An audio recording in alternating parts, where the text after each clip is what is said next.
Bismillahirrahmanirrahim. Assalamualaikum warahmatullahi wabarakatuh. Alhamdulillahirrahmanirrahim. Hari ini kita bertemu kembali di mata pelajaran IPA, yang dimana pada pertemuan kita kali ini masih membahas tentang pewarisan sifat. Nah, melanjutkan dari materi yang sebelumnya ya. Adapun kompetensi dasar dari pertemuan kita kali ini adalah mengidentifikasi proses dan pewarisan sifat serta penerapannya dalam pemuliaan makhluk hidup. Kemudian melakukan percobaan sederhana untuk menemukan hukum pewarisan sifat makhluk hidup. Dan tujuan pembelajaran dari pertemuan kita kali ini adalah diharapkan Ananda mampu menjelaskan persilangan dengan satu sifat beda atau disebut dengan monohibrida. Oke, nah perhatikan. Ini adalah materi inti dari pewarisan sifat, di mana ada materi genetik, kelainan genetik, dan juga hukum Mendel. Pada pertemuan sebelumnya kita sudah membahas tentang materi genetik. Nah, di pertemuan kita kali ini kita akan membahas tentang hukum Mendel. Oke? Apakah kalian tahu siapa ilmuwan yang dijuluki sebagai Bapak Genetika Modern? Kemudian siapa ya orang yang dikenal pertama kali memperkenalkan teori penurunan sifat? Nah, oke, insya Allah pada pertemuan kita kali ini kita akan mengetahui jawabannya ya. Nah,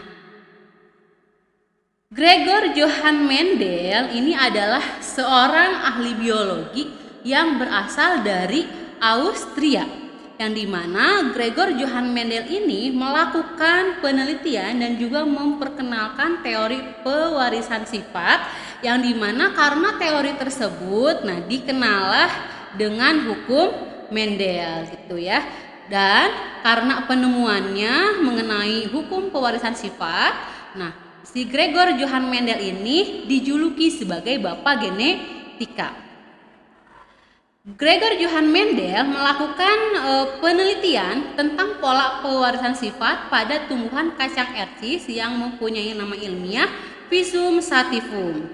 Nah, kenapa sih harus kacang ercis? Nah, ini ada beberapa alasan kenapa Mendel melakukan penelitian terhadap kacang ercis. Yang pertama, kacang ercis ini memiliki ciri-ciri yang mudah dibedakan. Kemudian, kacang ercis juga dapat melakukan penyerbukan sendiri ataupun penyerbukan silang. Kenapa? Karena kacang ercis ini mempunyai bunga yang sempurna. Kemudian, kacang ercis mempunyai daur hidup yang pendek dan juga menghasilkan keturunan dalam jumlah banyak, atau kacang ercis ini mempunyai variasi yang banyak. Misalkan dilihat dari bentuk kacangnya atau bentuk warna kacangnya, kacang ercis ini mempunyai warna yang hijau dan juga kuning, atau misalkan dari warna bunganya ada yang berwarna putih, ada juga yang berwarna ungu seperti itu. Nah, sebelum kita membahas lebih lanjut mengenai hukum Mendel, ada beberapa istilah-istilah penting dalam pewarisan sifat yang harus kita ketahui, di mana pada pertemuan sebelumnya kita sudah sedikit membahas mengenai istilah-istilah ini ya.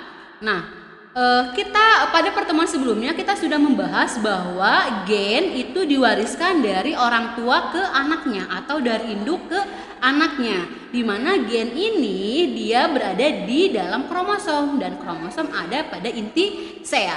Nah, gen dilambangkan dengan huruf. Nah, kenapa dilambangkan dengan huruf? Ini untuk memudahkan ya, seperti huruf kapital berarti dia menunjukkan bahwa gen tersebut bersifat dominan atau sifat yang kuat.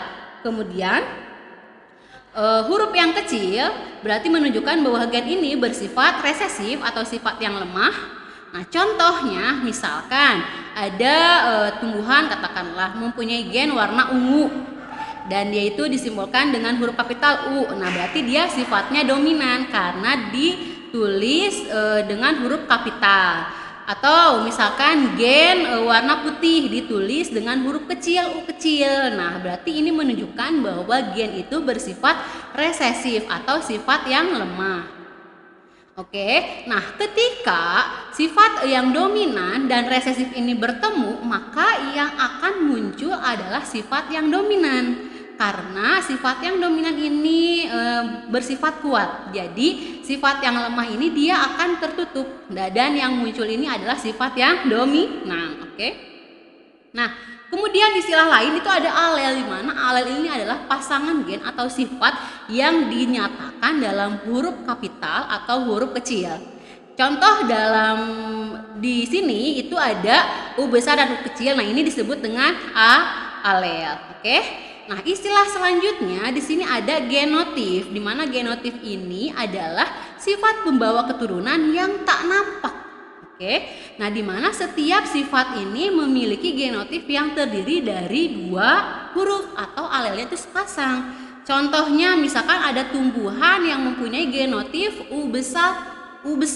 Nah, berarti oke ya, bentar.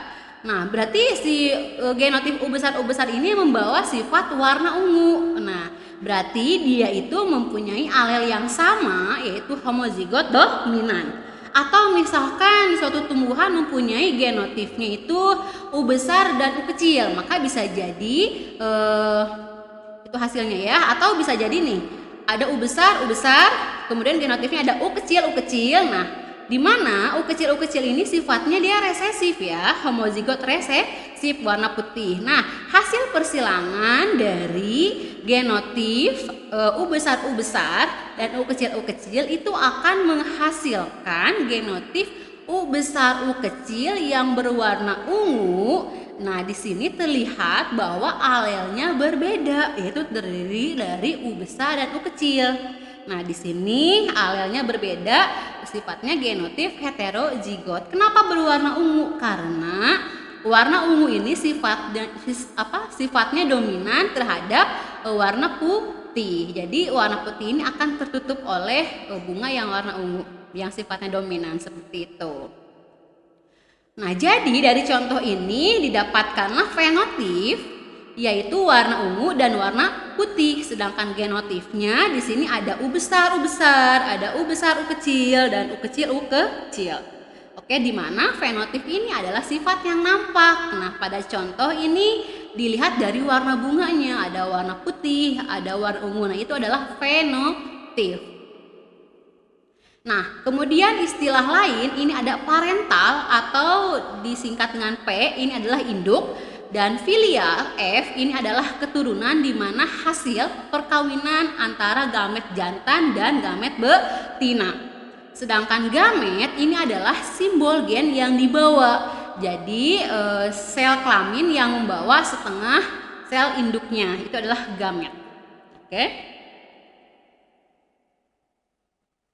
Nah, masuk ke hukum Mendel 1. Nah, jadi Mendel ini melakukan 2 penelitian. Nah, yang pertama atau melakukan 2 persilangan. Yang pertama, Mendel melakukan persilangan pada pada kacang ercis dengan satu sifat beda atau yang dinamakan dengan persilangan monohibrida. Nah, kemudian Mendel juga dalam penelitian yang kedua dia menyilangkan kacang ercis dengan 2 sifat yang berbeda yang disebut dengan persilangan dihibrida. Oke, nah pada pertemuan kita kali ini kita akan fokus dulu pada persilangan monohibrida. Oke, nah hukum Mendel 1 atau disebut juga dengan hukum pemisahan gen atau segregasi menyatakan bahwa pada waktu pembentukan gamet itu terjadi segregasi atau pemisahan alel atau variasi gen secara bebas dari diploid menjadi haploid. Nah, tadi kita tahu bahwa gamet ini simbol gen yang dibawa. Jadi dia itu membawa sel kelamin setengah dari gen induknya gitu. Kenapa? Nah, ini berhubungan dengan hukum Mendel 1 yang dimana pada proses pembentukannya terjadi segregasi pemisahan alel gitu. Contohnya nih, misalkan ada sebuah tanaman yang mempunyai induk bergenotif U besar. Nah, genotif U besar ini berdasarkan hukum Mendel 1, dia akan mengalami segregasi atau pemisahan secara bebas, pemisahan alel secara bebas ya. Nah, ya jadi kedua alel U besar ini akan dipisahkan. Nah, sehingga gametnya ini adalah U. Dituliskan U saja karena U besar itu kan sama. Jadi gametnya ini adalah U. Nah, paham ya? Ibu ulangi. Jadi ketika ada tumbuhan mempunyai genotif U besar, dalam penentuan gamet di sini akan terjadi pemisahan alel ya, sehingga si gamet itu akan membawa gen U di contoh sini. Oke. Nah, ketika tanaman misalkan mempunyai genotifnya itu U besar dan U kecil, lantas bagaimana gametnya? Nah, di sini jelas genotifnya adalah U besar dan U kecil. Oke. Nah, maka gametnya itu akan membawa gen U besar dan U kecil, atau alel U besar dan U kecil. Jadi kita tinggal pisahkan saja genotifnya U besar, U kecil, kita tinggal pisahkan. Oh, berarti gametnya U besar dan U kecil. Oke. Ya. Jadi itu jelas ya, gamet yang dibentuk akan membawa gen U dan gen U kecil. Oke. Nah, bagaimana sih contoh persilangannya? Oke, kita langsung ke contoh persilangan dari hukum Mendel 1, yaitu persilangan monohibrida, persilangan dengan satu sifat beda. Oke, di sini kita bahas tentang persilangan monohibrida dominan. Contohnya, persilangan kacang ercis berbunga ungu yang mempunyai genotif U besar dengan kacang ercis berbunga putih yang mempunyai genotif U kecil Oke. Nah, berarti di sini ada dua sifat ya. Ada sifat yang dominan dan juga sifat resesif. Nah, ketika sifat dominan bertemu dengan sifat yang resesif, maka yang muncul adalah sifat yang dominan gitu. Nah, berarti kita harus menentukan dulu nih induknya atau parental dari persilangan ini, di mana induknya ini bergenotif, fenotipnya adalah bunga ungu dan bunga putih. Sedangkan genotifnya adalah bunga ungu untuk U besar dan bunga putih untuk U kecil. Oke, nah gametnya bagaimana? Nah, di sini ada pemisahan alel. Oke, berarti bunga ungu akan membawa alel U besar dan bunga putih akan membawa alel U kecil. Jadi kita tinggal tuliskan saja nih U besar dan U kecil. Oke, untuk gamet kedua induk ini. Nah, ketika bunga ungu atau kedua induk ini kita silangkan, akan menghasilkan filial pertama atau keturunan pertama bergenotif U besar U kecil dengan fenotipnya warna ungu, bunganya berwarna ungu. Kenapa berwarna ungu? Karena di sini kacang ercis berbunga ungu ini sifatnya dominan. Di situ adanya tanda U besar atau U kapital yang menandakan bahwa itu adalah dominan. Jadi yang akan muncul di sini adalah sifat yang dominan. Oke, dapat dipahami ya? Kemudian kita akan menentukan filial kedua atau keturunan kedua, yaitu dengan menyilangkan antara keturunan 1 F1 disilangkan dengan F1 lagi. Oke, berarti yang menjadi induk di sini adalah bunga ungu kita silangkan dengan bunga ungu. Jadi bunga jantannya adalah bunga ungu dan juga betina juga bunga ungu. Dengan genotipnya adalah U besar dan U kecil. Oke, dua-duanya sama ya, U besar dan U kecil genotifnya. Nah, gametnya bagaimana? Ya sama, kita tinggal pisahkan saja. Berarti untuk bunga ungu ini mempunyai gamet atau membawa gamet U besar dan U kecil. Kita tinggal tuliskan saja ya. U besar dan U kecil untuk betinanya, kemudian U besar dan U kecil untuk yang jantannya sama. Nah, sekarang kita tentukan filialnya atau keturunannya dengan cara tinggal disilangkan saja. Misalkan di sini kita sama-sama silangkan antara yang jantan dan yang betinanya. Berarti U besar kita silangkan dan U besar, nanti akan menghasilkan genotip U besar. Kemudian kita silangkan U besar dan U kecil, kemudian kita silangkan lagi U besar dan U kecil, dan terakhir U kecil. Atau dengan supaya lebih mudah kita buatkan saja dalam bentuk bagan nih, seperti yang terlihat di sini. Ini adalah bagan untuk menentukan filial atau keturunan kedua. Oke, di sini terlihat. Nah, ya. Jadi di sini terlihat. Nah, ini untuk yang betinanya. Nah, ini untuk yang jantannya. Nah, bagaimana sih cara menentukannya? Nah, kita tinggal silangkan saja. Nih, lihat dari tabelnya. Nah, ini ke sini. Nah, berarti U besar dan U besar hasilnya adalah U besar dengan fenotipnya adalah bunga ungu. Oke, kemudian kita silangkan lagi nih. Lihat ke sini ke pinggir. Ketemu dengan U kecil. Oh, berarti U besar dengan U kecil disilangkan menghasilkan U besar U kecil dengan fenotipnya bunga ungu. Karena bunga ungu ini bersifat dominan. Oke. Kemudian satu lagi di bawah, ke bawah U kecil kita silangkan lagi dengan U besar, maka menghasilkan U besar dengan U kecil. Oke. Dengan fenotipnya adalah bunga ungu. Yang terakhir kita silangkan lagi nih U kecil, kita tarik ke sini. Nah, silangkan lagi dengan U kecil menghasilkan genotipnya U kecil dengan fenotipnya adalah bunga putih karena sifatnya dia resesif. Oke. Nah, jadi berdasarkan tabel ini didapatkanlah perbandingan rasio genotip dan fenotipnya. Lihat di sini. Rasio genotipnya ini ada apa saja sih? Ada U besar. Oke, tulis ini U besar. Terus apa lagi? Oh, ada U besar, U kecil. Di sini oh ya tulis. Terus yang terakhir ada U kecil, tuliskan. Nah, perbandingannya berapa? Lihat. Perbandingannya berarti nah, di sini kan terdiri dari 3 jenis genotip ya. U besar, U kecil dan U kecil. Dengan perbandingannya lihat nih. Ini 1. Langsung ini yang U besar U kecil di sini ada 2. Oke, sedangkan yang U kecil bunga putih ini ada 1. Oh, jadi perbandingan rasio genotipnya itu 1 berbanding 2 berbanding 1. Oke. Nah, selanjutnya untuk perbandingan rasio fenotipnya, lihat nih, ada warna apa aja fenotip yang tampaknya itu. Oh, ada bunga ungu dan bunga putih. Oh iya, berarti fenotipnya adalah warna ungu dan warna putih. Berarti di sini terdiri dari 2 jenis fenotip ya, dengan perbandingannya 3 berbanding 1. Karena yang bunga ungu itu ada 3, yang putihnya itu ada 1. Oke, dapat dipahami ya. Mudah-mudahan dapat dipahami ya, Nak ya.